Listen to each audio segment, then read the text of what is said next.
You have power over your mind, not outside events. Realize this, and you will find strength. These words from Marcus Aurelius carry a timeless truth that resonates as deeply today as they did nearly 2,000 years ago. Life constantly throws challenges our way: a failed relationship, a missed opportunity, or even the lingering sting of a harsh word spoken in the past. And while we can't change what's already happened, what if the real secret to peace lies in how we choose to respond to it? Letting go might seem impossible at times, but Stoicism, the ancient philosophy more relevant than ever, offers practical tools to help us move forward. In this video, we'll explore how these profound teachings guide us in releasing attachment, accepting loss, and finding clarity amidst life's chaos. By the end, you'll discover why letting go isn't just a way to cope, it's a path to reclaiming your strength and freedom. How often do we find ourselves frustrated, trying to control something completely outside our grasp? Maybe it's the way someone treated us, the outcome of a job interview, or even the weather on an important day. We obsess, we stress, and we exhaust ourselves, all because we believe on some level that if we hold on tightly enough, we can bend the world to our will. But here's the hard truth: so much of what we spend energy worrying about is entirely beyond our control. And this is where the Stoics offer us a life-changing insight. Epictetus, one of the most influential Stoic philosophers, asks us to pause and reflect on a simple but profound question: what in this world is truly ours to control? His answer: only our own minds, our thoughts, our actions, and our responses to what happens around us. Everything else, the opinions of others, the outcomes of our efforts, even the course of events in our lives, those belong to the realm of what the Stoics call externals. And while we can influence some of these things, ultimately we cannot dictate how they will unfold. Think about it this way: imagine you're holding a rope tied to a heavy object. You pull and strain with all your strength, but the object doesn't budge. The more you tug, the more exhausted you feel, and the rope burns your hands. Now picture letting go of that rope. The object doesn't move, but suddenly you're no longer struggling. You've freed yourself from a battle you could never win. In a similar way, distinguishing between what you can control and what you can't is like letting go of that rope. You stop wasting energy on the impossible and redirect it toward what you can actually change: your own mind and actions. This is not about passivity or giving up on life. It's about clarity. When we let go of trying to control the uncontrollable, we gain the freedom to focus on what truly matters.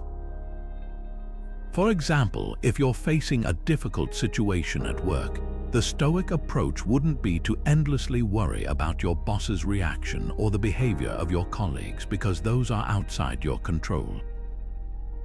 Instead, you would focus on how you approach the situation, the effort you put into your work, the way you communicate, and your ability to remain calm and composed. By doing this, you shift your energy to where it has the greatest impact. Epictetus reminds us, there is only one way to happiness, and that is to cease worrying about things which are beyond the power of our will. And here's the beauty of this teaching: once you fully understand what is within your control, you create a space for peace. You recognize that no matter what life throws at you, your power lies in how you choose to respond. You can either fight against the tide or learn to navigate with it. So, the next time you feel frustration bubbling up, pause and ask yourself, is this something I can control? If it's not, practice letting it go, and if it is, focus on taking meaningful action. This simple shift in mindset, anchored in the wisdom of the Stoics, can transform your experience of life. It is the first step to reclaiming your inner strength and learning the true power of letting go. Have you ever noticed how much of our pain comes from clinging too tightly to things, whether it's a possession, a relationship, or a particular outcome we desperately crave? The Stoics believed that it's not the things themselves that cause us suffering, but our attachments to them. We invest so much of ourselves in these external things, pinning our happiness, self-worth, and even our sense of identity on them. And when they're taken away or don't turn out the way we hoped, we feel like we've lost a part of ourselves. This is the burden of attachment, and the Stoics saw it as one of the greatest obstacles to inner peace. Seneca, one of the most prominent Stoic thinkers, offers a powerful perspective on this in his writings. He reminds us of the transient nature of everything in life. Nothing we possess, whether it's wealth, status, or even the people we love, is truly permanent. Seneca writes, "We are all travelers in this world. The things we cherish are only loaned to us, not given." Let that sink in for a moment. Everything we hold dear is, in a sense, borrowed, and just as life gives, life also takes away. Imagine this scenario: you're hosting a friend's valuable vase for safekeeping. You admire its beauty while it's in your care, but you know it doesn't belong to you. If one day the vase is reclaimed or even accidentally broken, you might feel a sense of loss, but it would feel different than if you believed that vase was yours to keep forever. Seneca urges us to see everything in life this way, as something lent to us, for us to enjoy and appreciate, but never to cling to. When we forget this truth, we set ourselves up for suffering. Take relationships, for example. It's natural to form deep bonds with the people we love. It's part of being human. But when we become so attached that we can't imagine life without them, we risk losing our sense of balance. Seneca advises us to love fully, but with the awareness that life is unpredictable and that nothing is guaranteed. This doesn't mean being cold or detached, but rather approaching relationships with a healthy mindset, appreciating the time and connection we share without becoming dependent on it for our happiness. The same applies to material possessions. We often place so much value on our belongings, our car, our house, our gadgets, believing that they define our success or fulfillment. But the Stoics remind us that these things are external and temporary. They can be taken away in an instant. Seneca even suggests that we prepare ourselves for this reality by mentally imagining life without our most prized possessions. This exercise, he says, helps us form a healthier relationship with the things we own, reducing the power they hold over us. Even our desire for specific outcomes can become a source of attachment. Let's say you're working toward a promotion or a major life goal. It's natural to want it, but when your happiness depends entirely on achieving it, you create unnecessary pressure and suffering. The Stoics teach us to focus instead on the effort we put in, the part that's within our control, and to accept the outcome, whatever it may be, with grace. By doing so, we free ourselves from the constant stress of chasing guarantees in a world that offers none. Ultimately, the Stoics don't tell us to stop caring or to live without joy. Instead, they teach us to hold everything in life with an open hand rather than a clenched fist. Recognize that the tighter we grip, the more we set ourselves up for pain when life inevitably takes its course. By loosening these attachments, we lighten our burden. As Seneca might remind us, the key is not to reject life's gifts but to appreciate them while they last, knowing they were never ours to hold forever. With this perspective, we shift our energy from grasping at what we can't control to finding peace in what we can. Picture this: the great Roman emperor and Stoic philosopher Marcus Aurelius sitting in his tent during yet another grueling military campaign. The weight of an empire rests on his shoulders. Plagues are devastating his people, wars rage at the borders, and political conspiracies simmer back in Rome. Despite all this, Marcus writes in his personal journal, "A blazing fire makes flame and brightness out of everything that is thrown into it." These words embody one of the most profound Stoic principles, Amor Fati, or the love of fate. Not just accepting what happens to us, but embracing it fully, as if it were exactly what we wanted. Amor Fati isn't about passive resignation or pretending everything is perfect. It's about meeting life's unpredictability with courage and a sense of openness. The Stoics understood that life is messy, full of events we didn't plan for or might wish to avoid. But instead of resisting or lamenting these twists and turns, they challenge us to see every experience, good or bad, as an essential part of the journey. To love fate is to stop wishing for a different past or a different set of circumstances and to instead say, "This is mine, let me make the most of it." A powerful historical example of this mindset comes from Epictetus, a former slave who rose to become one of the most respected philosophers of his time. Epictetus didn't have an easy life. He faced harsh treatment and physical hardship, even a permanent disability. Yet he famously said, "Do not seek for things to happen as you wish them to happen, but rather wish that what happens be the way it happens, and you will have peace." He saw every event, no matter how difficult, as an opportunity to exercise virtue, whether it was patience, resilience, or gratitude. For Epictetus, Amor Fati wasn't just a theory, it was a way to transform life's challenges into fuel for personal growth. But what does this look like in our own lives? Imagine you've just lost a job you loved, or a relationship you invested years into has unexpectedly ended. The initial reaction is often resistance. Why me? This isn't fair. This shouldn't have happened. We become trapped in a cycle of wishing the past were different, clinging to what could have been, and pushing back against reality.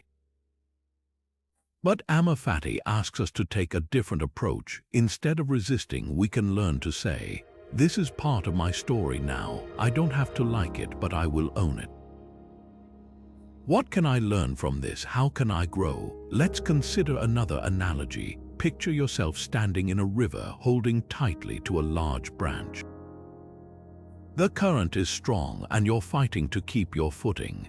The branch feels safe and familiar, but instead of helping, it's anchoring you in the turbulence, making it harder to move forward. Now, what happens if you let go? You might feel fear at first, but soon you find yourself flowing with the current rather than fighting against it. You no longer waste your energy resisting the inevitable. Amor Fati is that moment of release, of turning the current into an ally rather than an enemy. One of the most liberating aspects of Amor Fati is that it frees us from playing the victim. When we embrace every part of our journey, even the painful parts, we reclaim our power. Life doesn't happen to us, it happens for us, offering lessons and opportunities to grow. The Stoics believed that by loving our fate, we align ourselves with the natural order of the universe, a cosmos governed by constant change and impermanence.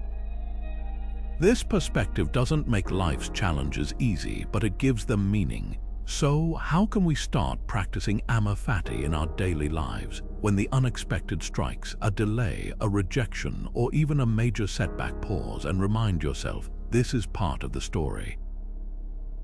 Ask yourself how you can respond in a way that aligns with your values. Can you find gratitude in the situation? Can you see it as an opportunity to build strength or compassion? With practice, even life's toughest moments become a chance to grow.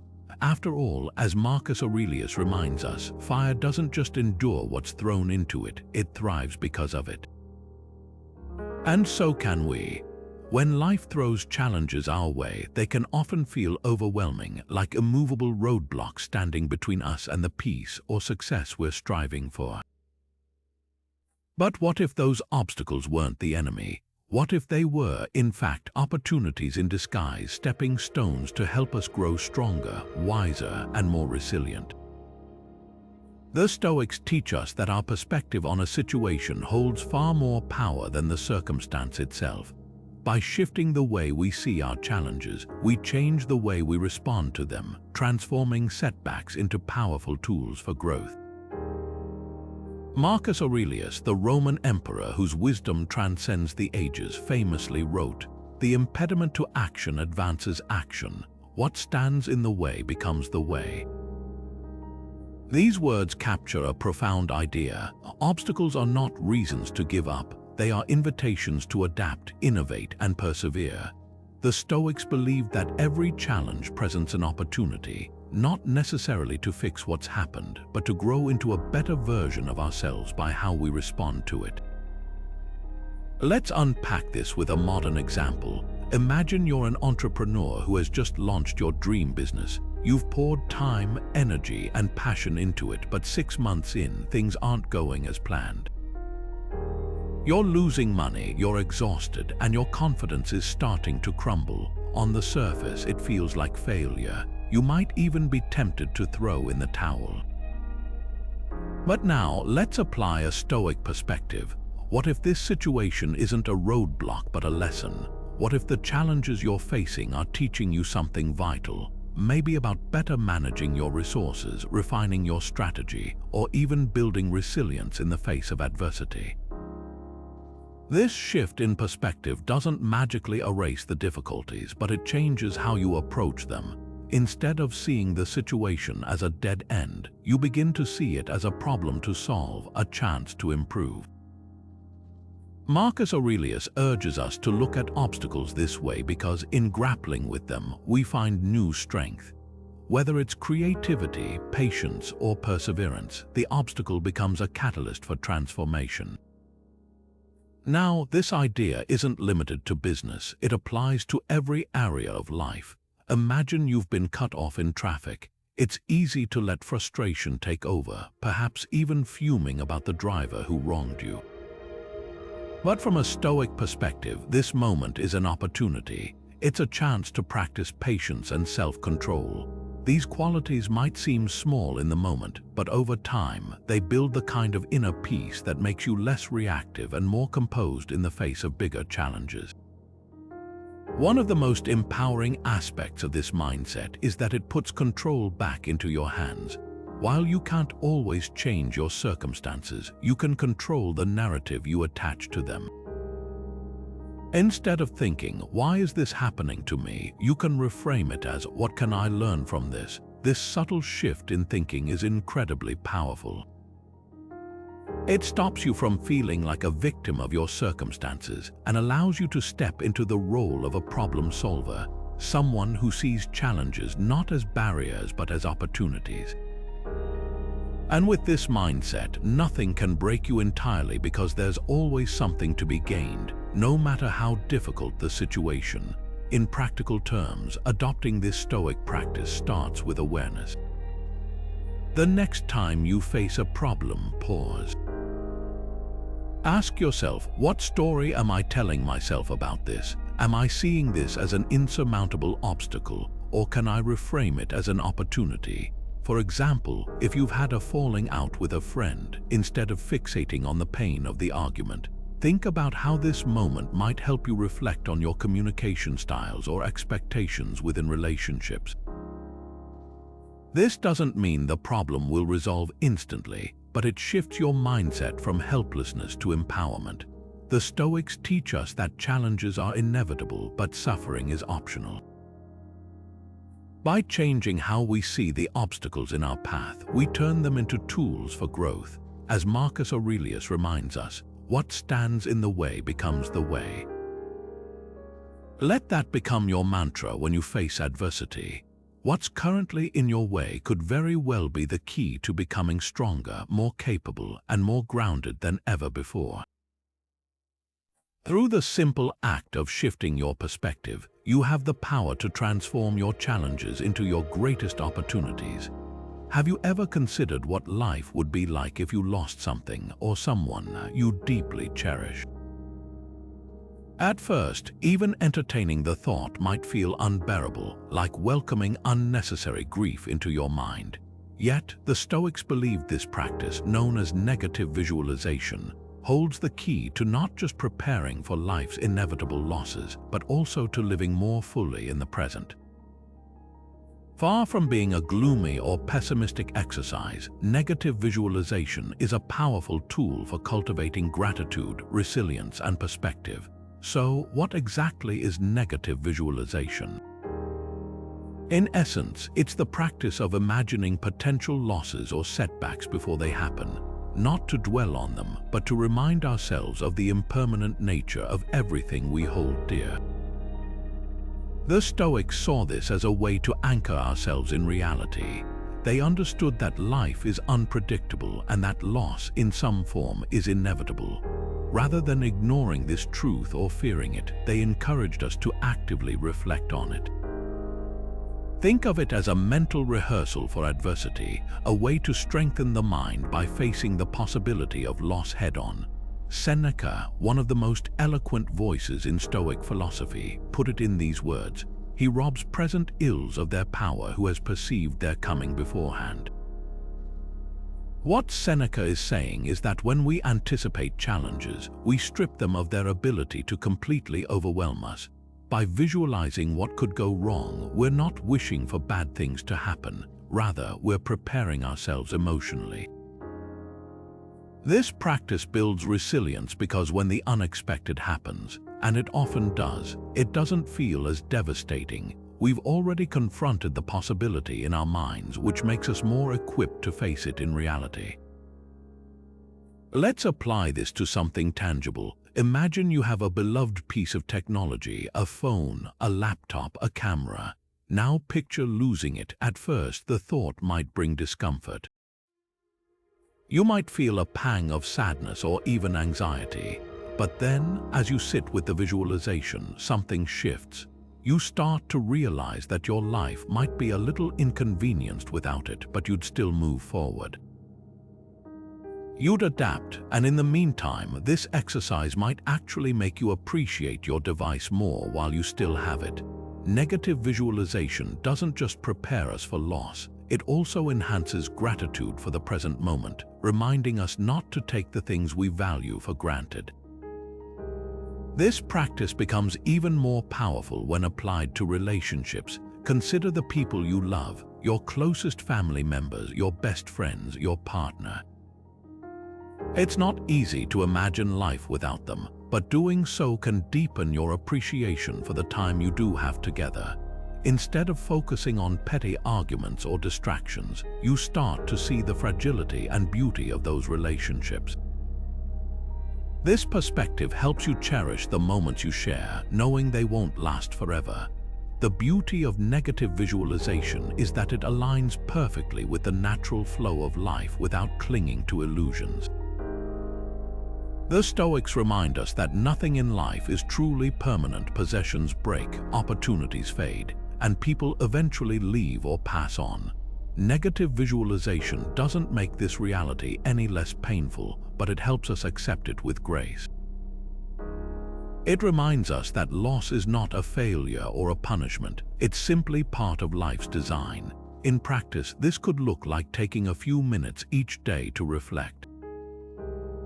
Close your eyes and picture yourself losing something or someone you deeply care about. Let yourself feel the weight of the thought. Then open your eyes and look around. Think about how much more meaningful this moment is because nothing in it is guaranteed. Gratitude begins to take root. Instead of fearing what may happen, you start living with a newfound awareness of the present. Negative visualization isn't about detaching yourself from people or things. It's about embracing them fully, knowing that you won't have them forever. As Seneca taught, the mind that prepares for loss gains strength, clarity, and peace. And ironically, by reflecting on what we could lose, we learn to appreciate even more of what we already have. In today's world, it's almost second nature to measure our self-worth by our results. We're taught from an early age to chase success, achieve goals, and judge ourselves based on outcomes. Did you get the promotion? Did your project succeed? Did you win the competition? If the answer is yes, you feel validated. If the answer is no, you may feel like a failure. But tying your sense of value to external achievements is a dangerous game. Outcomes are often influenced by factors far beyond your control, whether it's timing, other people's decisions, or sheer luck.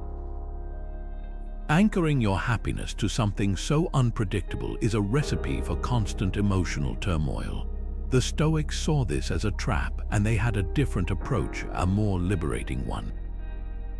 They believed that what truly matters is not the outcome, but the effort you put into the process. Epictetus, the great Stoic philosopher, put it simply: make the best use of what is in your power and take the rest as it happens. This teaching shifts the focus inward to the only thing you can fully control, your own actions and choices. Let's break this down. Imagine you're preparing for an important job interview. You research the company, review potential questions, and practice presenting yourself confidently. You pour your energy into preparation, ensuring you've done the best you can. But at the end of the day, whether you get the job isn't entirely up to you. Maybe another candidate had more experience, or maybe the interviewer was looking for a very specific skill set you didn't have. These external factors are out of your control.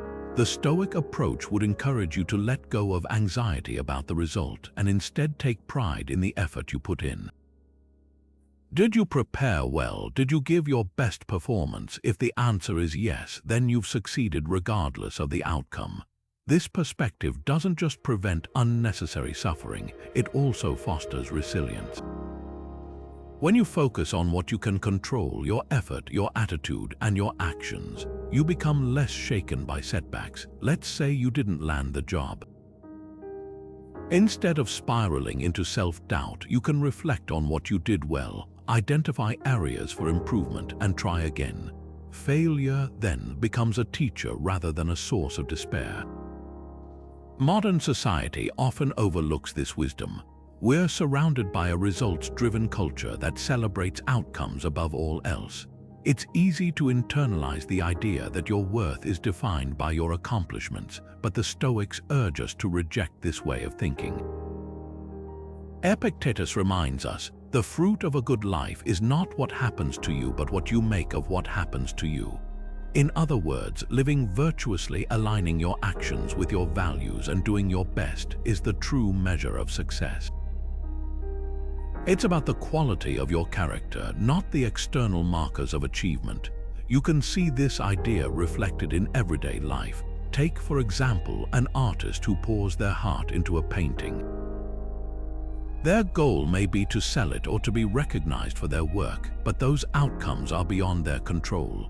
What they can control is the thought, care, and dedication they put into creating something meaningful.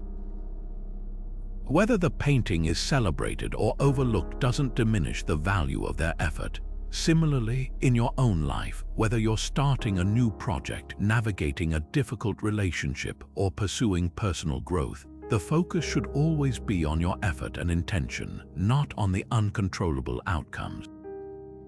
Detaching from outcomes doesn't mean you stop caring or aiming high.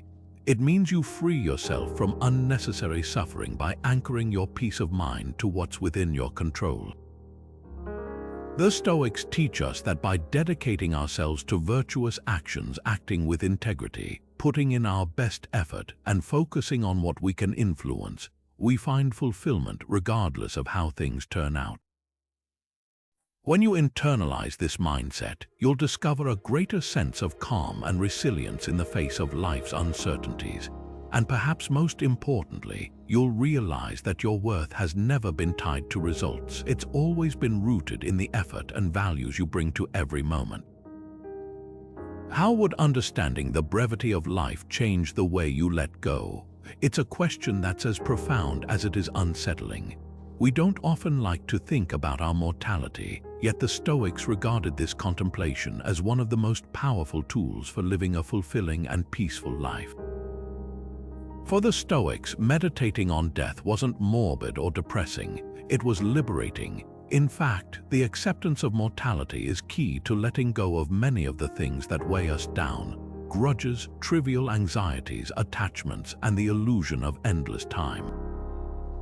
Marcus Aurelius, in his Meditations, reminds us, you could leave life right now. Let that determine what you do and say and think.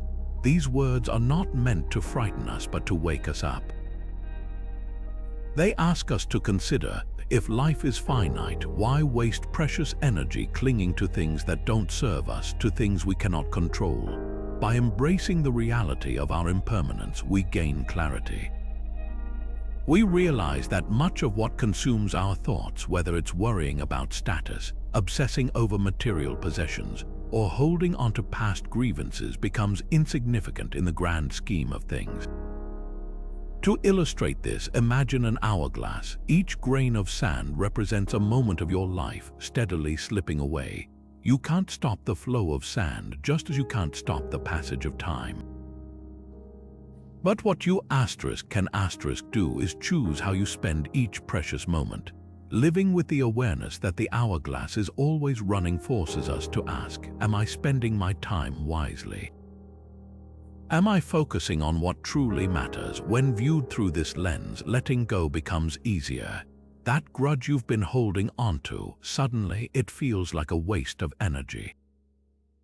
The obsession with controlling future outcomes, it seems trivial when you realize how little time you have to simply be present. Seneca, another great Stoic philosopher, takes this contemplation even further. In his essay, on the shortness of life, he writes, "It is not that we have a short time to live, but that we waste much of it." He urges us to live with intention, to stop squandering time on distractions and trivialities. Seneca's wisdom invites us to accept mortality not with fear but with gratitude. When we accept that our time is limited, we stop chasing after things that don't align with our values. We let go of superficial pursuits and focus instead on what makes life meaningful. This perspective also helps us reconcile with loss. Just as our time is finite, so too is the time we have with the people we love. Instead of clinging to them out of fear or possessiveness, the Stoics teach us to cherish the moments we have, knowing that they are fleeting. When we lose someone, or when we face our own mortality, we can find peace in understanding that this is the natural order of life. Nothing is permanent, and that impermanence gives life its beauty. Imagine for a moment how different your relationships, priorities, and choices might look if you carried a deep awareness of life's impermanence. You might find more courage to pursue what you've been putting off. You might express your gratitude to loved ones more freely, and you'd likely waste far less time worrying about the opinions of others or fretting over outcomes you can't control. By embracing mortality, you don't withdraw from life, you engage with it more fully and more authentically. Ultimately, the Stoic contemplation of death isn't about fearing the end, it's about enhancing the present. Marcus Aurelius asks, why delay? Your acceptance of mortality should shape your actions right now. When you truly internalize this, you begin to see life differently. You let go of the need to control the uncontrollable, to hold onto the unimportant. Instead, you focus on living with intention, gratitude, and purpose. Because when you accept that this moment is all you're guaranteed, you gain the freedom to let go of everything holding you back and make the most of the life you still have. So much of our daily struggle comes not from the events we experience, but from the stories we tell ourselves about those events. It's easy to believe that the external world is the source of our frustration, anger, or sadness. But the Stoics invite us to look deeper, to recognize that events themselves are neutral. It is our judgments about those events that bring meaning and often unnecessary suffering. This distinction between what happens and how we interpret it is one of the most transformative lessons of Stoicism. Epictetus, a former slave who became one of the most influential Stoic philosophers, put it plainly: men are disturbed not by things, but by the views which they take of them. What he's telling us is that the events we face are just that, events. They don't inherently carry good or bad qualities. Instead, it's our minds that label them as good or bad, fair or unfair. And these judgments, not the events themselves, determine how we feel and react. To better understand this idea, imagine you're walking to work and it suddenly starts raining. The event, the rain, is neutral. It's simply water falling from the sky, but depending on your interpretation, your reaction could be vastly different. If you are looking forward to a sunny stroll, you might feel annoyed, muttering, "Of course it rains when I don't have an umbrella." But if you're a farmer who's been praying for rain during a drought, you'd feel relief and joy. The rain hasn't changed, it's still just rain. The difference lies entirely in the judgment you've attached to it. This is where the Stoic mindset becomes so powerful. When we begin to recognize that our suffering often comes from our interpretations rather than the events themselves, we gain the ability to question those interpretations and ultimately to change them. It's not about denying your initial feelings, but about taking a step back and asking, is my judgment of this situation helping or hurting me? In doing so, you shift from being a passive recipient of emotions to an active participant in shaping your perspective. Let's look at another example. Imagine you're stuck in traffic on your way to an important meeting. The external event here, the traffic, is neutral, it's just cars on the road. But your mind races. This always happens at the worst time. I'm going to be late. This is a disaster. These judgments turn the traffic into a source of stress and anger. But now consider how a Stoic might approach the same situation. They might take a deep breath and think, the traffic is outside my control. I'll get there when I get there. In the meantime, how can I make the best of this moment? Perhaps they use the time to reflect, listen to an audiobook, or simply practice patience. The traffic hasn't changed, but their experience of it is entirely different. This ability to separate events from judgments doesn't mean the Stoics ignore challenges or pretend everything is fine. Rather, it empowers them to see reality as it is without unnecessary distortion. They don't sugarcoat hardships, but they also don't amplify them with negative narratives. By accepting events as neutral, they free themselves from reactive emotions and instead focus on thoughtful, constructive responses. Epictetus reminds us that we always have this choice. He teaches that between the event and our emotional reaction lies a space where we can pause, reflect, and decide how to interpret the situation. This is where our true power lies, not in controlling the world around us, but in mastering how we respond to it. So the next time you find yourself overwhelmed or frustrated, take a step back and ask, what is the event and what judgment am I making about it? Can you see the event for what it truly is, a neutral occurrence, and challenge the narrative you've assigned to it?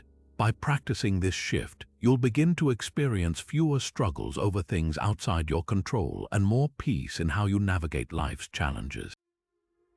As the Stoics teach us, it's not the rain, the traffic, or even the setbacks that disturb us, it's our judgments. And once you recognize that, you reclaim the power to transform your experience.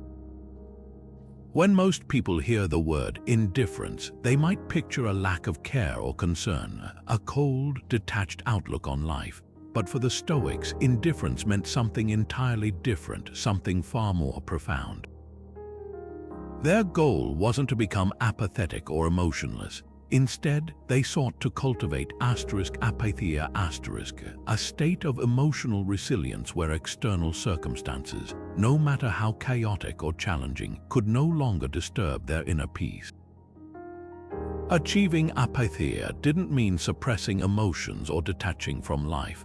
It meant mastering the ability to remain unmoved by the things outside one's control, so the mind could act with clarity and strength in any situation. Marcus Aurelius, in his Meditations offers a simple yet powerful reminder. You have power over your mind, not outside events. Realize this and you will find strength. This teaching lies at the heart of Stoic apatheia. It's about recognizing that while the world may be unpredictable and full of events we can neither dictate nor avoid, we always have control over our emotional reactions. Achieving indifference to these externals doesn't mean we stop caring about life, our goals, or the people we love. Instead, it means approaching the ups and downs of life with a sense of balance, guided by reason rather than being swept away by uncontrolled emotions. Imagine, for example, losing something valuable like a job, an opportunity, or even a cherished possession. For many, this loss might feel devastating, sparking anxiety, anger, or sadness. But a Stoic practicing indifference would pause and reflect, is this loss within my control? If the answer is no, they would strive to let go of emotional attachment to the outcome. Instead of lamenting the loss, they'd focus on responding constructively, perhaps by seeking a new opportunity, re-evaluating their priorities, or even finding gratitude for what remains. This doesn't mean the Stoic wouldn't feel the sting of the loss. To be human is to feel. But through apatheia, they'd ensure that these emotions wouldn't dominate or derail them. Apatheia also applies in moments of success. For instance, imagine receiving unexpected praise or achieving a hard-fought goal. While it's natural to feel pride and joy, the Stoic reminds us not to attach our sense of worth to these fleeting moments. Marcus Aurelius himself wrote to remind his own mind, "Receive wealth or prosperity without arrogance and be ready to let it go. External successes, just like losses, are beyond our ultimate control. They can vanish just as quickly as they came." Apatheia teaches us to meet both triumph and failure with the same steady, grounded mindset. The result, a more peaceful, centered life, unshaken by the uncontrollable tides of fortune. To better understand this, consider a modern analogy: a well-captained ship navigating turbulent waters. The captain cannot control the strength of the waves or the direction of the wind, but they can focus on steering the ship with calm determination. Panicking or overreacting to every storm would only make the situation worse. By staying composed and focusing on what is within their power, the captain ensures the ship stays on course. In the same way, apatheia doesn't mean ignoring the storms of life. It means learning how to navigate them without letting the turbulence throw you off balance. A practical way to start cultivating this state of indifference is through daily reflection. At the end of each day, take a moment to ask yourself, what events today were outside my control and how did I respond to them? Did I get swept up in emotions or did I maintain my peace of mind? Over time, this small practice helps you become more aware of when you're reacting to external circumstances and allows you to choose a more measured response.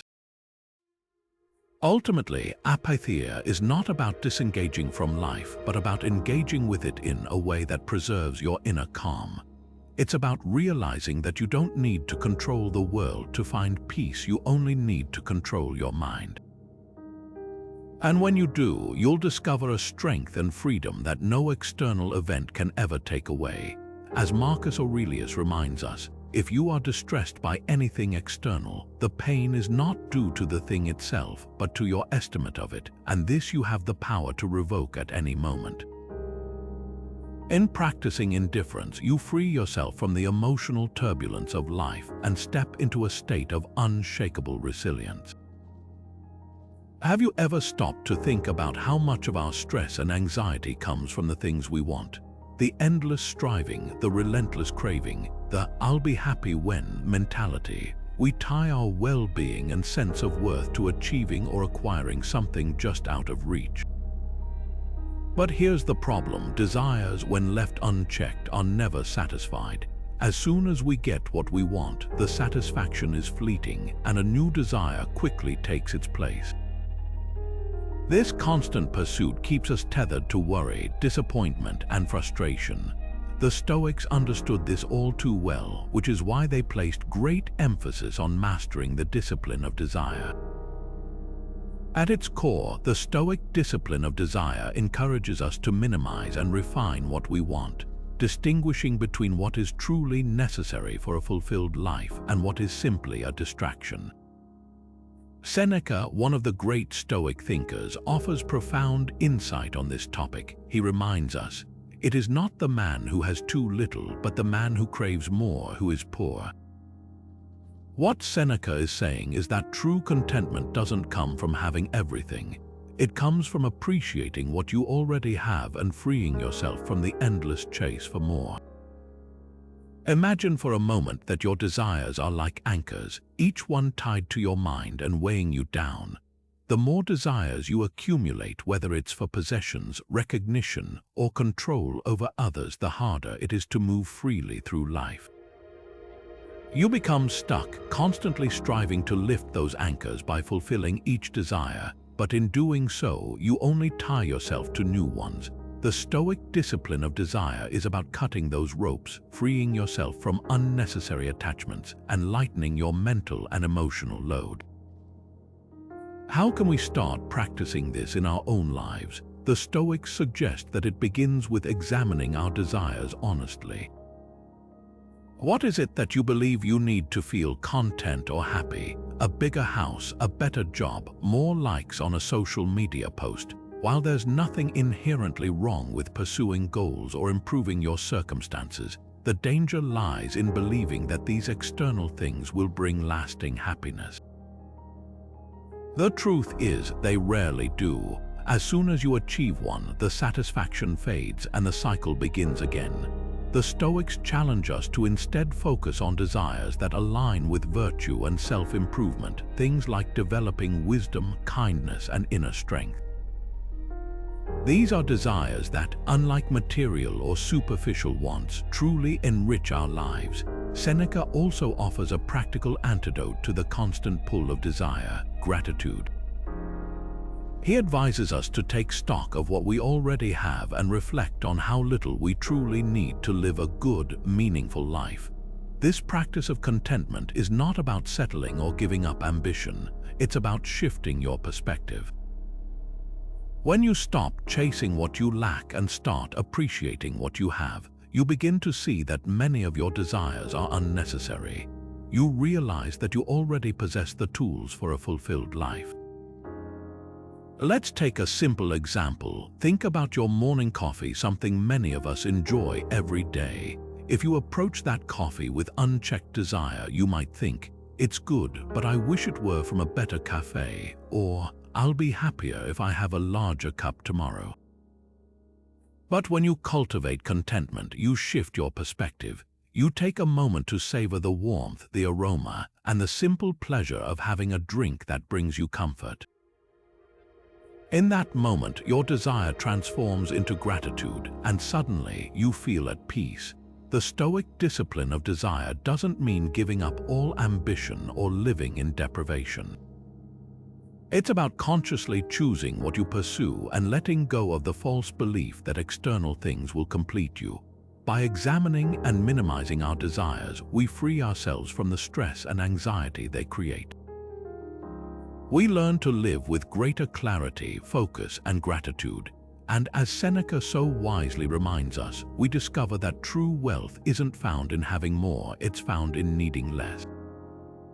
One of the most powerful tools the Stoics recommend for mastering the art of letting go is surprisingly simple: self-reflection. The Stoics understood that in order to release what holds us back, whether it's unhealthy attachments, unhelpful desires, or emotional burdens, we first need to become aware of them.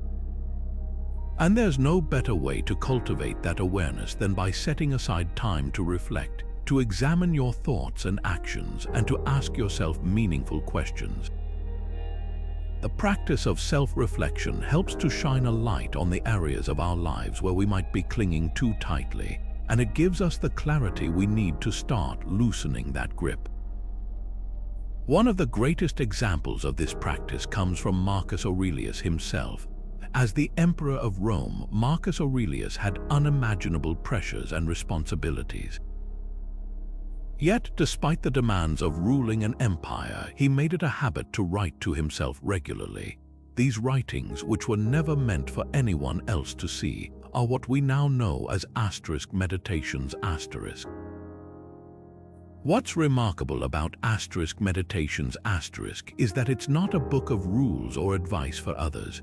Instead, it's a raw, honest dialogue between Marcus and his own mind.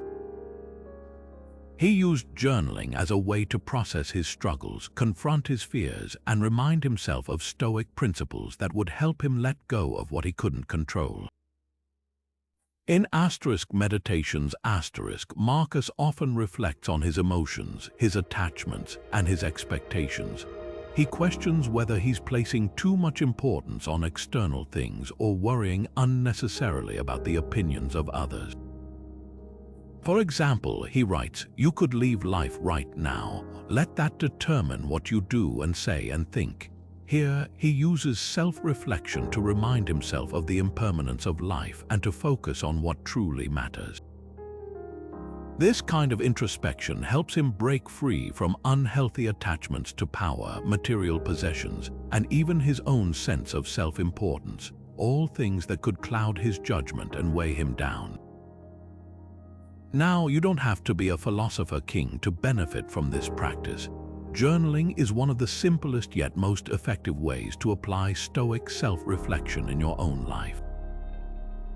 At its core, journaling is about creating a space where you can step back from the noise of daily life and get in tune with your inner thoughts.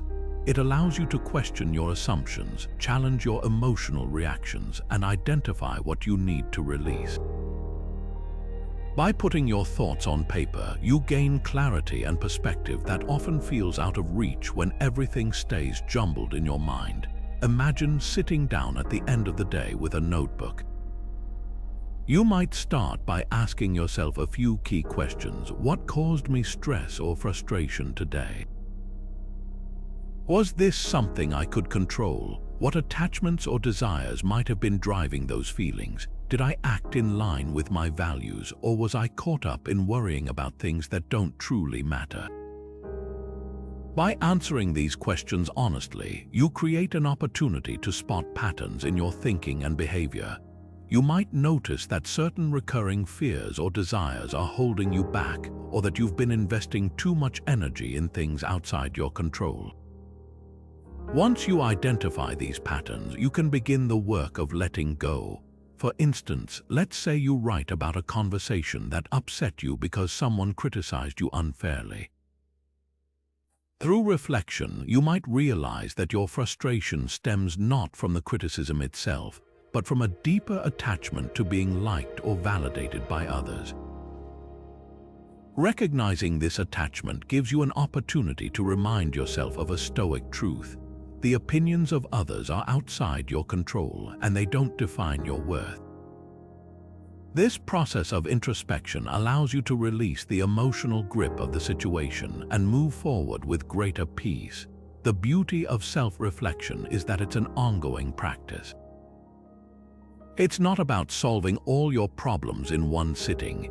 It's about cultivating a habit of checking in with yourself day by day, moment by moment.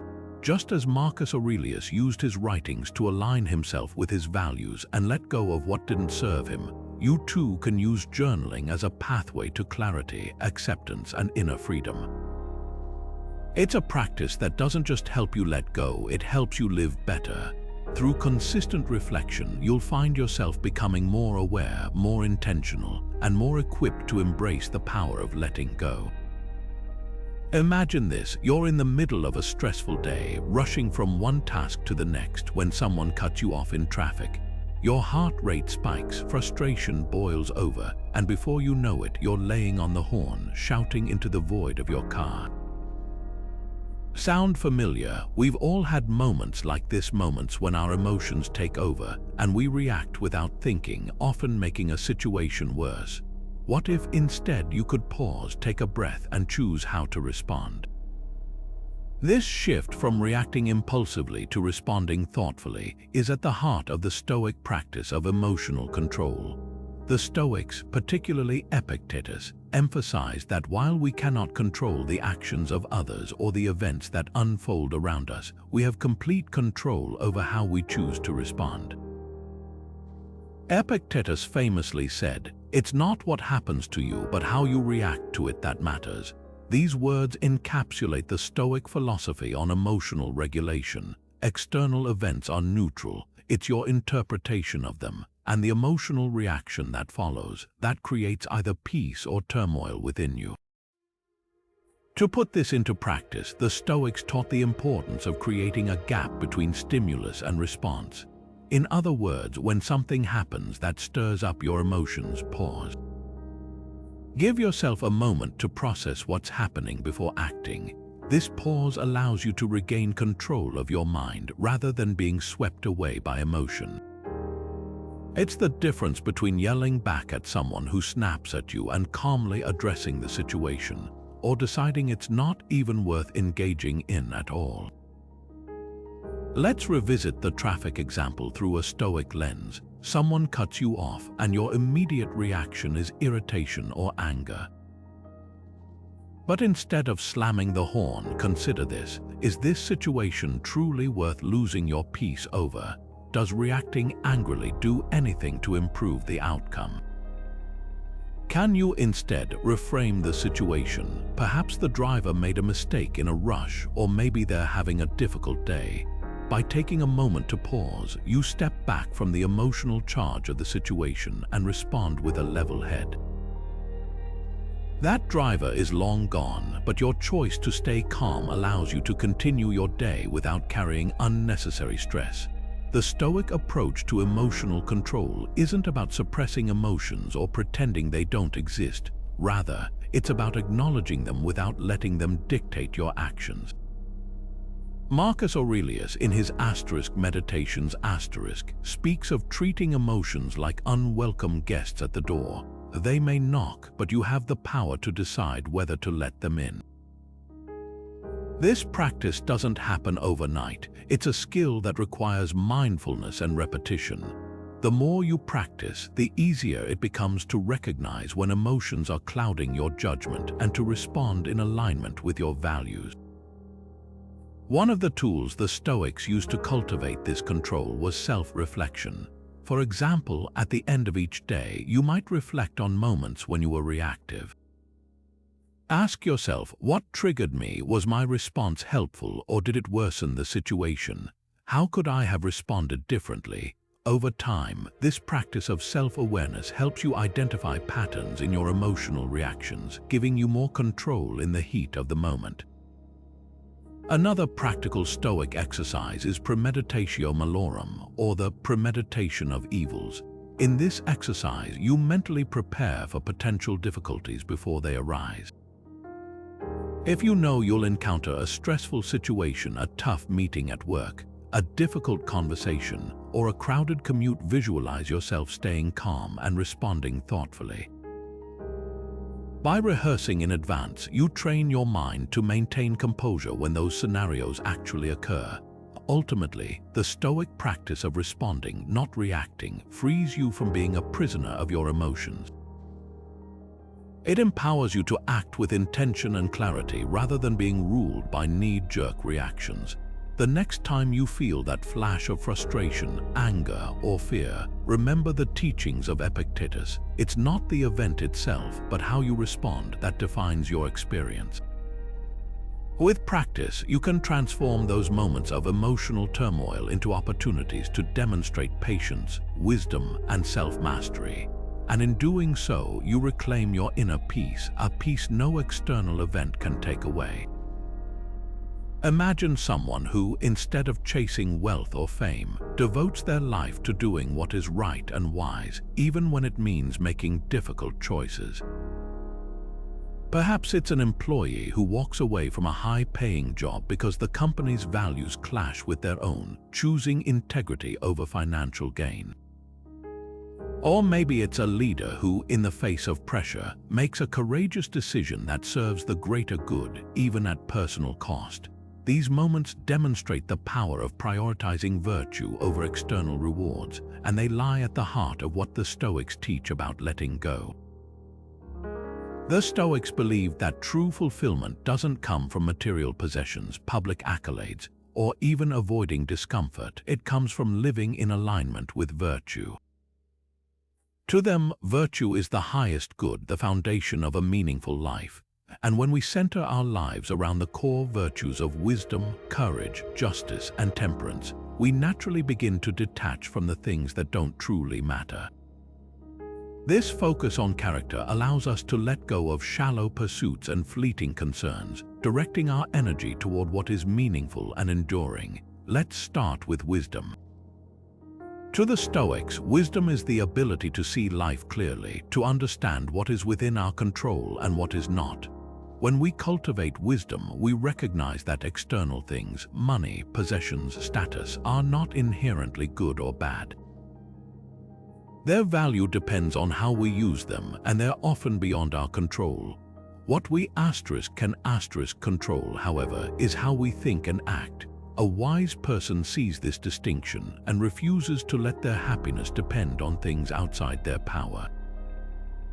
For example, someone who values wisdom might choose to let go of resentment after a dispute, realizing that holding onto anger serves no purpose and only disrupts their inner peace.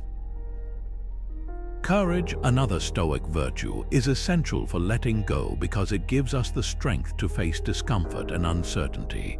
Often, we resist letting go, whether it's of a toxic relationship, a secure but unfulfilling job, or even outdated beliefs, because we fear what lies beyond. Courage allows us to confront this fear head-on, trusting that we can handle whatever challenges come our way. It reminds us that growth often requires stepping into the unknown, and that clinging to the familiar out of fear only holds us back. Justice, the virtue of fairness and doing what is right, helps us let go by reorienting our priorities.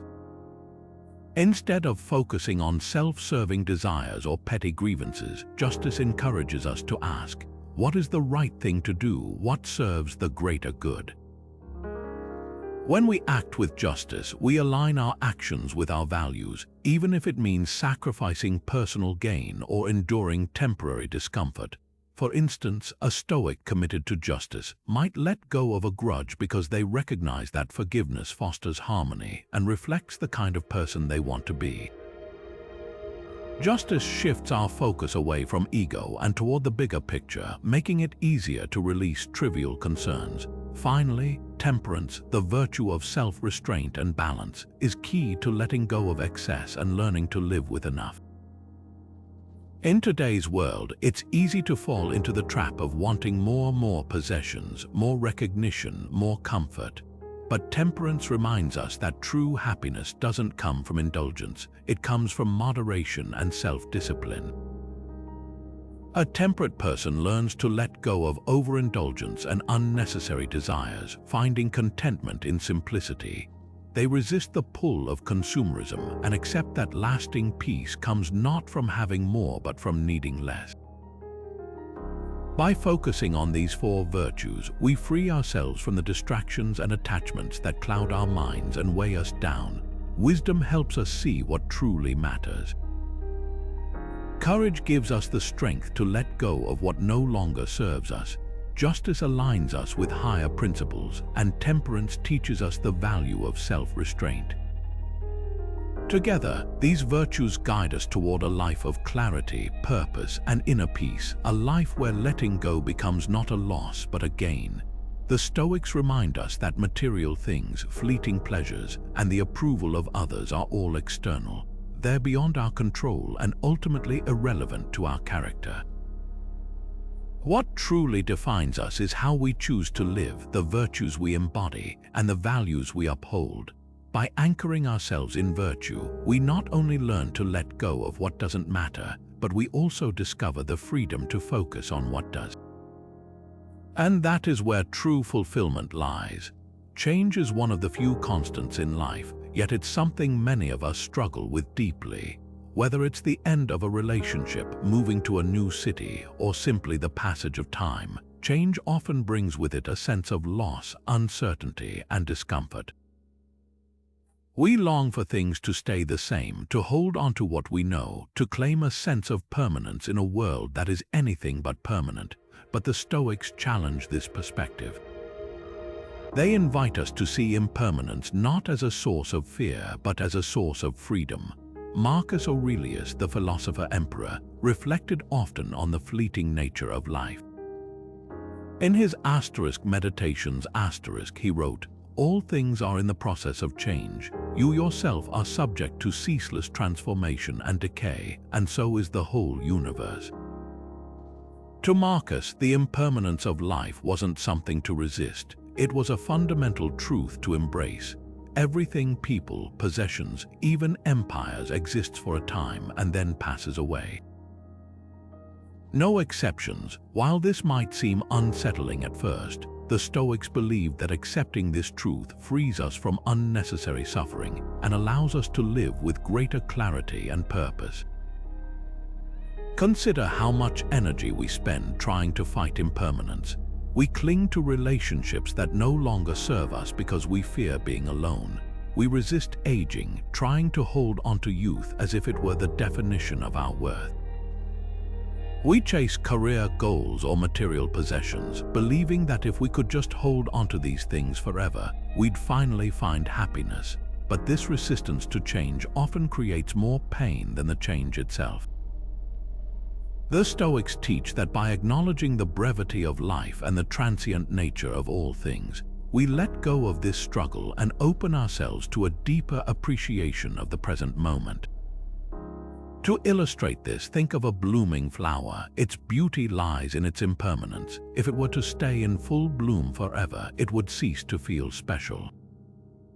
Its fleeting existence makes it precious. The same principle applies to our lives. When we view each moment, each experience, and each person we love as temporary, we begin to value them more. Instead of taking life for granted, we savor it, knowing it won't last forever. Marcus Aurelius often reflected on the natural flow of existence, the rise and fall of all things. His writings remind us that every beginning carries within it the seed of an ending. But endings don't mean failure or tragedy, they're simply part of the cycle. He wrote, "Think of yourself as dead. You have lived your life. Now take what's left and live it properly." This may sound grim, but it's actually a call to action.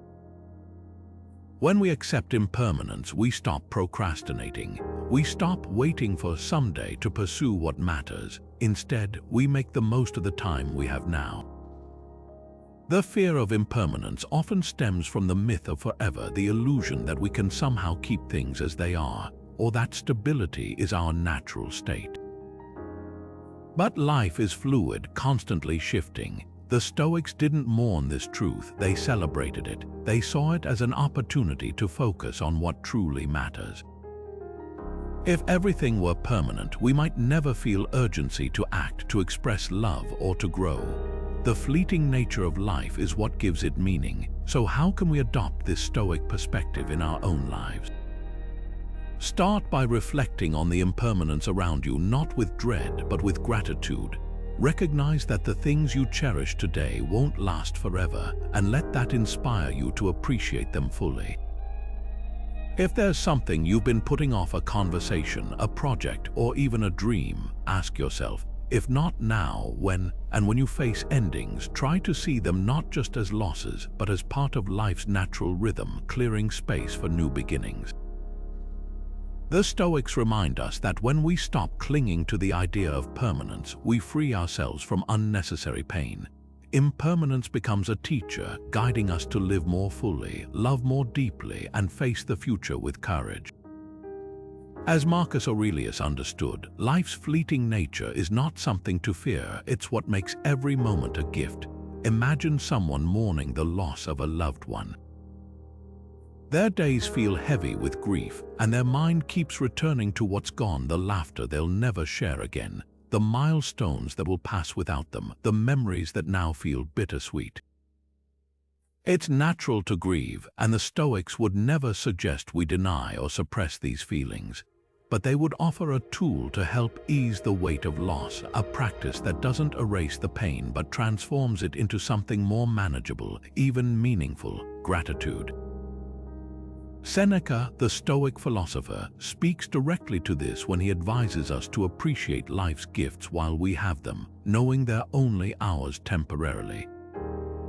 He wrote, "You will cease to fear if you cease to hope. Count your blessings not as yours but as on loan." To Seneca, everything we cherish, our relationships, our possessions, our very lives, is not something we own but something borrowed, generously given to us for a time.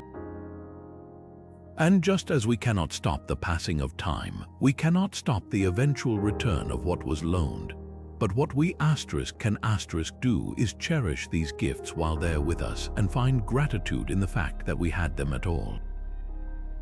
Let's return to the person mourning their loss. Seeing life through this Stoic lens might invite them to reframe their experience.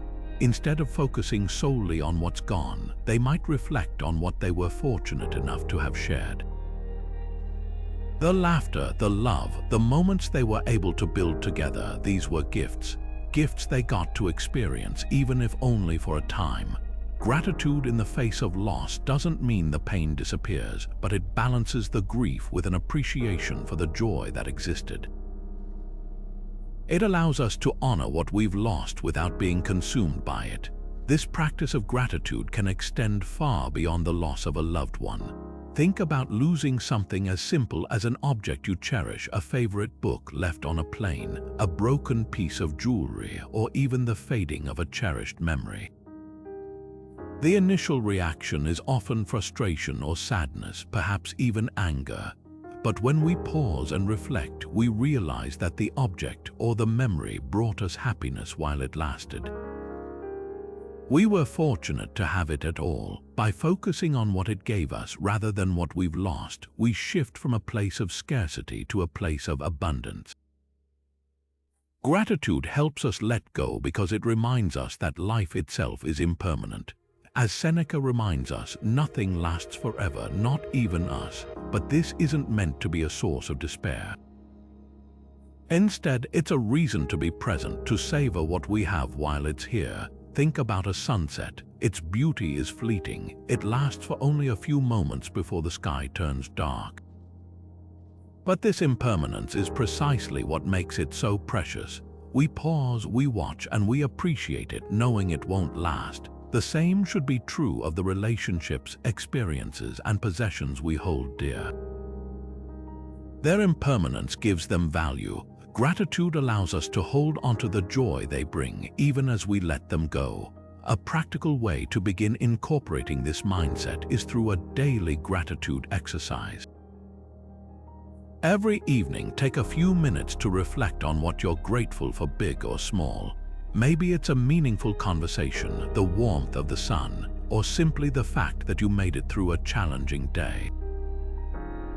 Over time, this practice rewires your perspective.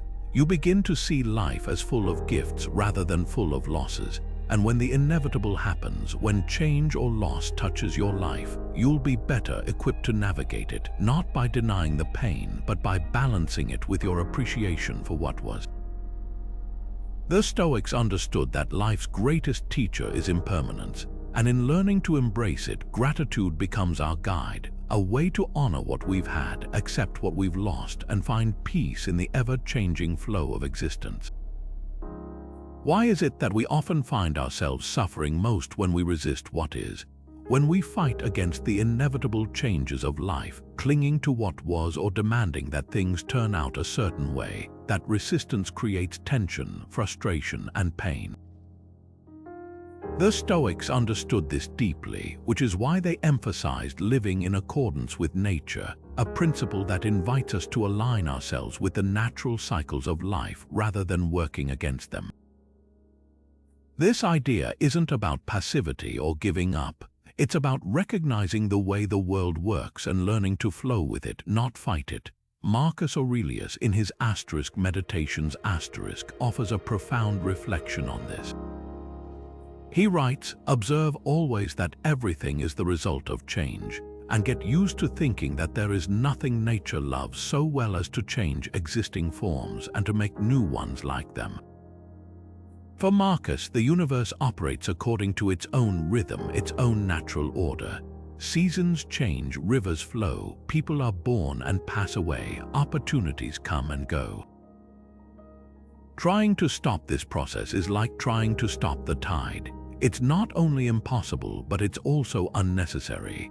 Instead of resisting, the Stoics encourage us to live harmoniously with the flow of life, accepting its cycles and seeing ourselves as a small but meaningful part of a much larger whole. Imagine a tree in autumn. Its leaves begin to fall and eventually the branches are bare. The tree doesn't resist this process. It doesn't hold onto its leaves out of fear or refuse to let them go. No, the tree surrenders to the natural cycle, knowing that spring will come again when it's time. Likewise, we too are part of nature, and our lives are marked by similar patterns of growth, loss, renewal, and change. When we resist these cycles, whether by clinging to the past or refusing to adapt to the present, we create suffering. But when we embrace the changes as part of the natural order, we begin to find peace. This is easier said than done, of course. Let's take a personal example. Imagine going through the end of a relationship. The resistance might look like dwelling on the way things used to be, replaying conversations, or trying to control the other person's feelings, wishing desperately that things could return to how they were. But the Stoic perspective asks us to step back and observe the situation through the lens of nature. Relationships, like everything else, have their seasons. Some last a lifetime, while others are only meant to be a chapter in our lives. Clinging to what has already passed is like trying to hold onto leaves in autumn. It keeps us stuck, unable to move forward while the world continues to change around us. Marcus Aurelius reminds us that this harmony with nature isn't about resignation, it's about trust. Trust that the universe works in patterns and cycles that are beyond our control, and that our role is not to fight against them but to work with them. He writes, "You have power over your mind, not outside events. Realize this and you will find strength." By aligning ourselves with the natural flow of life, we shift our focus from controlling the uncontrollable to controlling our thoughts, actions, and responses. We begin to see setbacks and endings not as punishments or failures, but as natural transitions that are part of something larger. Living in accordance with nature also reminds us to embrace impermanence, because everything in life is transient. Just as winter gives way to spring, so too does loss create space for new opportunities, new connections, and new growth. When we stop resisting this truth, we open ourselves to life's fullness, its beauty, its challenges, its unpredictability. The Stoics teach us that this is where true strength lies, not in forcing the world to bend to our will, but in adapting gracefully to its flow. So, the next time you find yourself holding onto something that's slipping away, take a moment to reflect. Ask yourself, am I resisting the natural cycle of life? What might happen if I let go and allowed myself to flow with it instead? By aligning yourself with the rhythms of nature, you not only ease your suffering, but you also find the freedom to embrace life as it is, not as you wish it to be. While Stoicism often emphasizes inner resilience and individual responsibility, the Stoics also valued community and relationships deeply. They understood that human beings are inherently social creatures, interconnected and interdependent. Marcus Aurelius often reflected on this, writing, "We are made for cooperation, like feet, like hands, like eyelids, like the rows of the upper and lower teeth." To the Stoics, the idea of living a virtuous life wasn't just about personal growth. It was about contributing to the greater good, strengthening the bonds of community, and acting in ways that benefit others. Yet, they also recognized that relationships require balance. Letting go, in the context of Stoicism, doesn't mean isolating yourself or withdrawing from others. It means learning how to participate in relationships and communities without losing your sense of inner peace. One of the key principles the Stoics taught about relationships was maintaining a healthy detachment. This doesn't mean being emotionally distant or indifferent, but rather approaching relationships with a sense of balance. The Stoics believed that we should love and care deeply, but without clinging or becoming overly dependent on others for our happiness. After all, as they often reminded us, everything in life is impermanent, even the people we hold closest to our hearts. By acknowledging this, we can learn to appreciate relationships for what they bring to our lives while letting go of the need to control or possess them. Seneca, in his letters, provides a powerful example of this balance. He warns against forming bonds that don't lead to virtue or that detract from our ability to live a good life. In his view, relationships should elevate us, encouraging us to grow, act with integrity, and align with our values. But if a relationship pulls us away from these principles, perhaps by fostering envy, selfishness, or indulgence, it might be a bond that we need to re-evaluate. Seneca writes, "Associate with those who will make a better man of you. Welcome those whom you yourself can improve. The process is mutual, for men learn while they teach." This doesn't mean cutting people off at the first sign of conflict or difficulty. In fact, Stoicism encourages patience, forgiveness, and understanding in relationships. However, it also emphasizes the importance of discernment.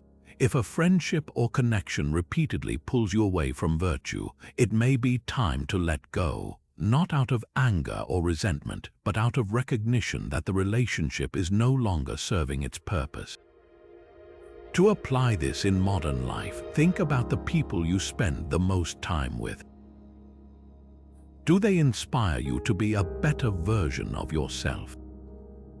Do they encourage kindness, honesty, and growth? Or do they reinforce habits, thoughts, or behaviors that you know lead you away from your values? Letting go of unhelpful relationships isn't about judgment or superiority. It's about aligning your life with what truly matters to you and surrounding yourself with people who support that journey. At the same time, Stoicism teaches us to contribute to relationships and communities selflessly. A virtuous life isn't lived in isolation but in cooperation. Whether it's offering support to a friend, volunteering in your neighborhood, or simply showing kindness to a stranger, each act of service is a way of living in harmony with nature and strengthening the collective good. However, even in community service, the Stoics remind us not to seek validation or approval from others. Our goodness should stem from within, not from the need to please those around us. Ultimately, the Stoic approach to relationships is about balance, loving and caring deeply while understanding the impermanence of all bonds. It's about letting go of unhealthy attachments while nurturing connections that elevate both yourself and others. When you embrace this mindset, relationships become less about dependence or obligation and more about mutual growth and shared virtue. It's a reminder that letting go doesn't mean stepping away from others, it means engaging more thoughtfully with freedom and purpose. It's easy to get caught in the trap of replaying the past in your mind, those what-if spirals that seem impossible to escape. You might think back to a mistake you made, a decision you regret, or a situation that didn't go the way you'd hoped. Before you know it, you're stuck, running through endless scenarios of how things could have been different. But here's the challenge: ruminating over the past doesn't change it. All it does is chain you to something you can no longer influence, stealing your focus and energy from the one thing you can shape the present moment. The Stoics knew this well. Marcus Aurelius, one of the keystone voices of Stoicism, reminds us time and again of the futility of dwelling on what's already behind us. In Meditations, he writes, "Do not let your mind run on what you lack as much as on what you have already. Of the things you have, select the best and reflect how eagerly you would have sought them if you did not have them. But beware lest, through this act of reflection, you lag behind and stumble into craving for what does not exist, past or future." Marcus Aurelius is essentially saying that by clinging to what's already gone, we blind ourselves to the opportunities and blessings of the present. Ruminating on the past comes at a cost. It traps you in a cycle of regret or self-pity, where growth becomes impossible. Imagine trying to plant a seed in a field where you're constantly digging up the soil to examine the mistakes you made in the earlier crops. Nothing has the chance to take root. Similarly, when your mind is fixed on the past, you rob yourself of the ability to move forward, to improve, and to focus on what you can still achieve. The more time you spend looking back, the less time you have to act in the present. Let's take an example of a missed opportunity. Maybe you didn't apply for a dream job because you doubted yourself, or you let a meaningful relationship slip away because of fear or misunderstandings. It's natural to feel regret over these experiences, but Stoicism challenges us to stop asking, "What if?" and instead ask, "What now?" The missed job is in the past, but the lesson in courage or preparedness you take from it can shape your next steps. Dwelling on the loss serves no purpose if it doesn't move you toward action. The Stoics also remind us that rumination often stems from a false belief that we could have controlled everything. When we agonize over the past, we're often imagining a version of ourselves with perfect foresight, perfect ability, and perfect decision-making, a version that simply doesn't exist. As Epictetus teaches, make the best use of what is in your power and take the rest as it happens. The past was never fully in your control, and neither was its outcome. Accepting this reality is the first step toward breaking free from the weight of regret. Instead of ruminating, the Stoics encourage us to channel that energy into the present. Marcus Aurelius advises, "Forget everything else. Keep hold of this alone and remember it. Each of us lives only now, this brief instant. The rest has already been lived or is impossible to see." By focusing on the present moment, you reclaim your power. You stop wasting precious energy on rewriting the past and instead invest it in rewriting your future. So, what does letting go of rumination look like in practice? It starts with self-awareness. When you catch yourself spiraling into regret, pause and gently bring your focus back to the present. Remind yourself that the past is unchangeable, but your actions in this moment are entirely in your hands. Reflect on the lessons you've learned and ask yourself how you can apply them moving forward. The Stoics didn't advise forgetting the past entirely, only to use it wisely as a teacher, not as a shackle. Ultimately, ruminating on the past is a battle with shadows. You can never truly win because the fight itself is based on illusion. But by letting go, you free yourself to step fully into the present, embracing the opportunities and challenges that lie before you.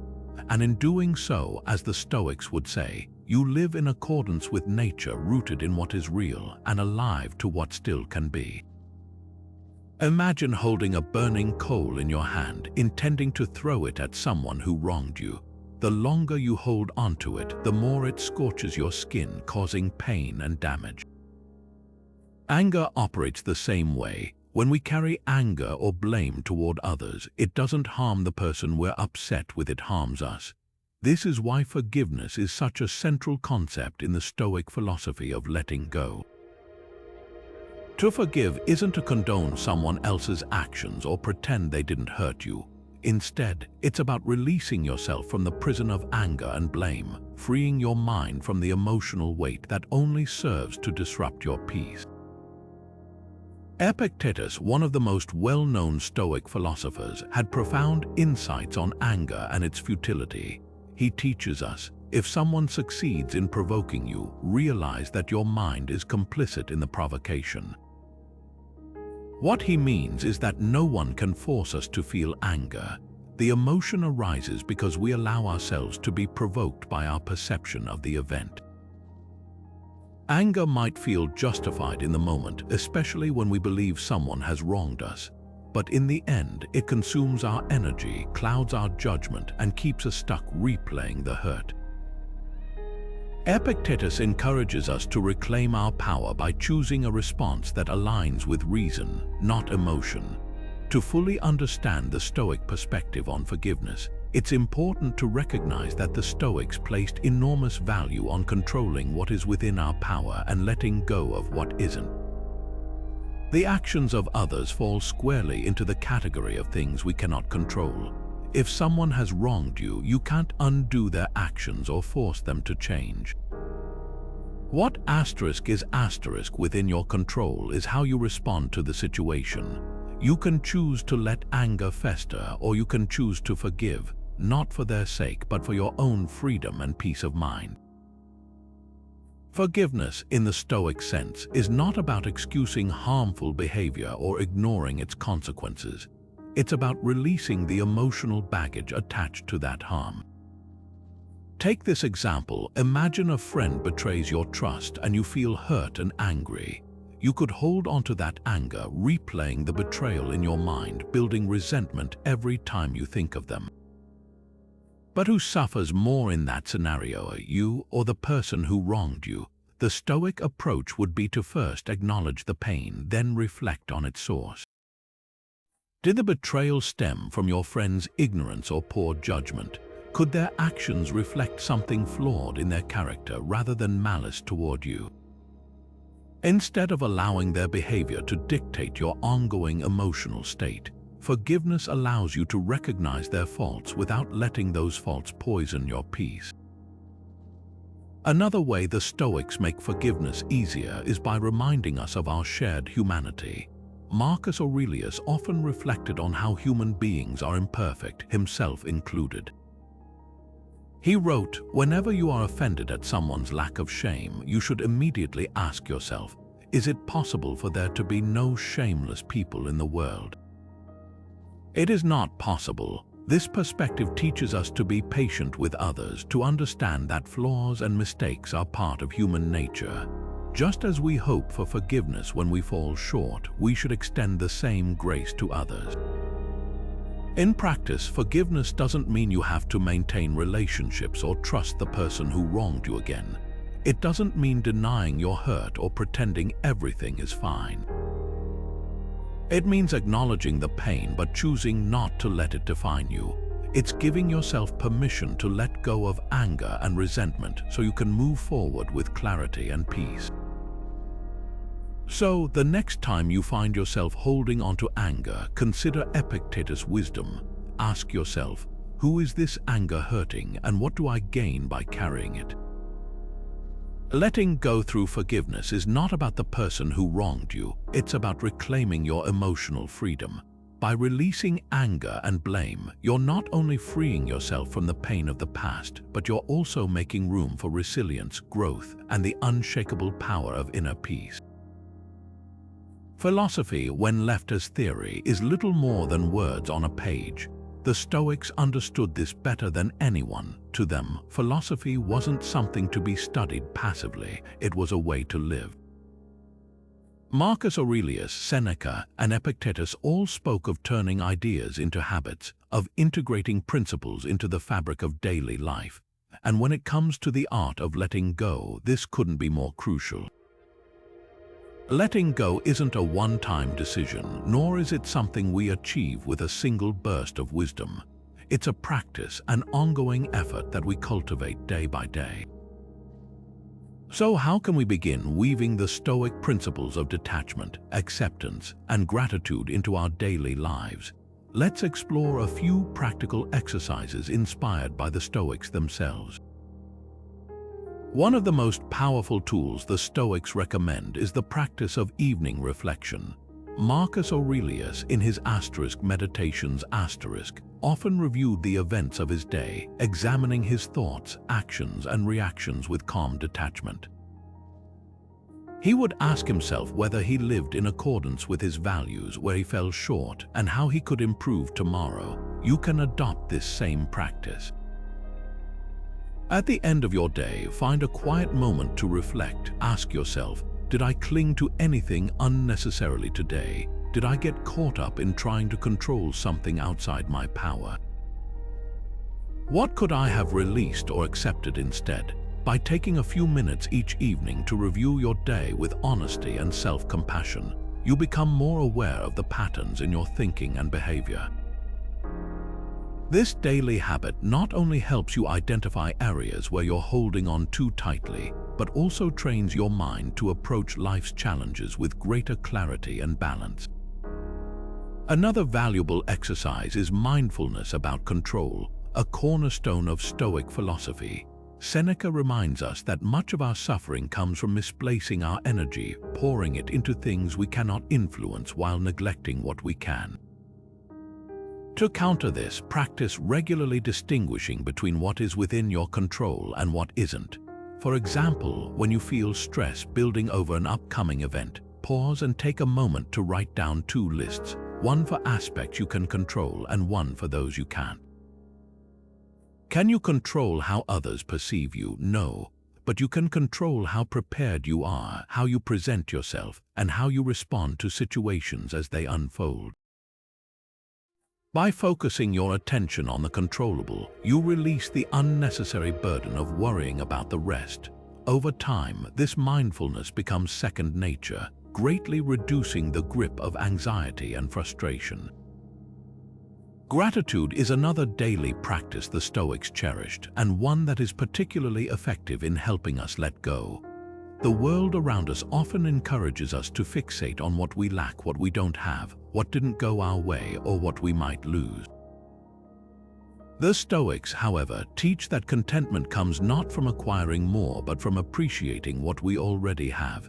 Each day, take a moment to reflect on what you're grateful for. Seneca advises us to think of these things as temporary gifts from fortune, not permanent possessions. By doing this, you'll find yourself holding these people, experiences, and opportunities with an open hand, appreciating them deeply without becoming overly attached to them. This mindset not only deepens your joy in the present, but also helps you accept the impermanence of all things with grace. Lastly, consider the practical exercise of premeditatio malorum, or the premeditation of evils. This Stoic practice involves mentally preparing yourself for life's challenges by imagining potential setbacks, changes, or losses before they occur. For instance, before starting your day, you might reflect on scenarios that could test your patience, a delay, criticism, or an unexpected problem. By visualizing these challenges, not with dread but with calm acceptance, you train your mind to respond to them with grace when they arise. This practice isn't about being pessimistic. It's about building resilience and preparing yourself to let go of frustration, disappointment, or anger when reality doesn't align with your expectations. By incorporating these habits, reflecting on your day, focusing on what you can control, practicing gratitude, and preparing for life's challenges, you'll steadily cultivate the art of letting go. These exercises are not grand or dramatic. They're small, intentional steps you take every day. But over time, they build a foundation of resilience and peace, allowing you to approach life with the clarity and strength the Stoics championed. Remember, philosophy is meant to be lived, and these practices are your way of turning wisdom into action. Letting go often carries a stigma. Some view it as weakness, as if releasing something means you've given up, surrendered, or lost control. Others see detachment as cold or distant, the kind of disconnection that shuts you off from the joys and vibrancy of life, but nothing could be further from the truth. Letting go, in the way the Stoics teach it, is not about giving up, it's about finding freedom. It's about unburdening yourself from the chains of unnecessary attachments, expectations, and worries, so you can live with greater clarity, lightness, and peace.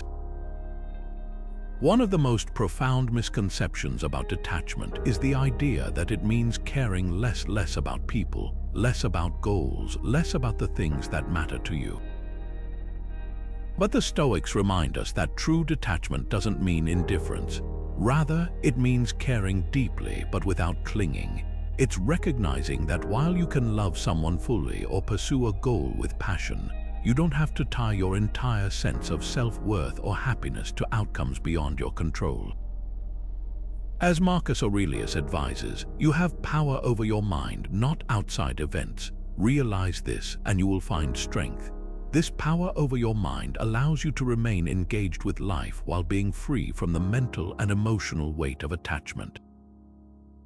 Think about it this way. Imagine you're holding onto a rope that's pulling you toward a cliff edge. The more you resist and cling, the more your grip tightens and the harder it becomes to regain your balance. Letting go of the rope doesn't mean falling or giving up. It means freeing yourself from the struggle that's dragging you down. It means stepping back, gaining perspective, and reclaiming your strength to move forward with purpose. Similarly, letting go in life is about recognizing when your attachment to something is causing harm. Whether it's an expectation, a past mistake, or even a toxic relationship, and choosing to release that burden. Marcus Aurelius often spoke about inner peace as the ultimate goal and the highest reward of this practice. He wrote, "People seek retreats for themselves in the country, by the sea, in the hills. But nowhere can you find a more peaceful and trouble-free retreat than in your own mind." This retreat isn't about withdrawing from life, it's about cultivating a space within yourself where external chaos no longer controls your internal state. Letting go gives you access to this inner retreat. It allows you to create distance from the noise of the world, from the drama of things you cannot control, so you can return to a state of calm and balance. Now, think about the energy you spend when you hold onto things unnecessarily, whether it's resentment, fear, or a need for validation. It's exhausting, isn't it? And often, those attachments don't bring you closer to happiness, they pull you further away from it. By letting go, you reclaim that energy. You stop wasting time trying to control the uncontrollable and instead focus on what you can influence, your actions, your values, and your mindset. This shift isn't just liberating, it's transformative. Consider how this plays out in daily life. Letting go of the need for constant approval allows you to express yourself authentically without fear of judgment. Letting go of perfectionism frees you to try new things, to grow, and to appreciate the process rather than fixating on the outcome. Letting go of grudges opens the door to healing and deeper connections. In each case, the act of letting go clears space for joy, for connection, and for the kind of freedom that comes when you're no longer tethered to what doesn't serve you. Ultimately, letting go isn't about detachment in the sense of isolation or apathy, it's about liberation. It's about recognizing that what weighs you down isn't the event, the outcome, or even the person. It's the story you tell yourself, the grip you've chosen to maintain. And when you loosen that grip, you don't lose anything. In fact, you gain something priceless, the ability to live with peace, purpose, and lightness. Letting go isn't giving up, it's giving yourself the gift of freedom. And that, as Marcus Aurelius would agree, is always worth it. As we come to the end of this journey through the Stoic principles of letting go, it's worth reflecting on the powerful gifts this practice can bring to our lives. By embracing the wisdom of the Stoics, we've learned that letting go isn't about giving up, it's about freeing ourselves from the unnecessary weight we carry. It's about releasing the need to control what's out of our hands, moving past our attachments to fleeting things, and living with greater clarity, resilience, and peace of mind. Throughout this video, we've explored some timeless practices to help us navigate life's challenges. First, we learned the importance of understanding what is within our control and what is not, a cornerstone of Stoic thought. When we focus our energy on what we can influence our thoughts, actions, and reactions, we stop wasting precious time wrestling with the uncontrollable. This shift from resistance to acceptance is key to cultivating inner strength. We also saw how the Stoics teach us to embrace impermanence. Everything in life, relationships, achievements, even our own experiences exists for a finite time. Instead of clinging to the illusion of permanence, we can learn to cherish what we have while it lasts, finding gratitude in the present and letting go when life calls us to move forward. By doing so, we open ourselves to the beauty of change and the opportunities it brings. And finally, we explored the power of forgiveness and emotional control. Letting go of anger, resentment, or blame isn't just an act of kindness toward others. It's an act of liberation for ourselves. When we release these emotional burdens, we reclaim our peace of mind and our ability to live with purpose. But none of this is easy, and the Stoics knew that. Letting go takes practice. It's a daily exercise, a habit we build over time through reflection, mindfulness, and patience with ourselves. As Marcus Aurelius reminds us, you have power over your mind, not outside events. Realize this, and you will find strength. These words are a powerful reminder that no matter how overwhelming life may feel, our peace begins from within.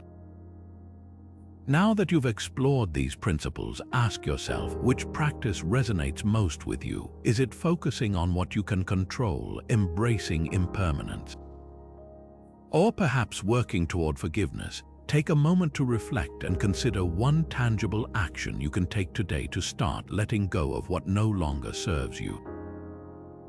Growth comes from small, consistent steps, and those steps start with your choice to take action. As we wrap up, let's end with one final quote from Marcus Aurelius to inspire you. Waste no more time arguing what a good man should be. Be one. These words remind us to act, to live these principles now, because life is happening in this very moment. The peace you seek is already within you if you are willing to embrace it.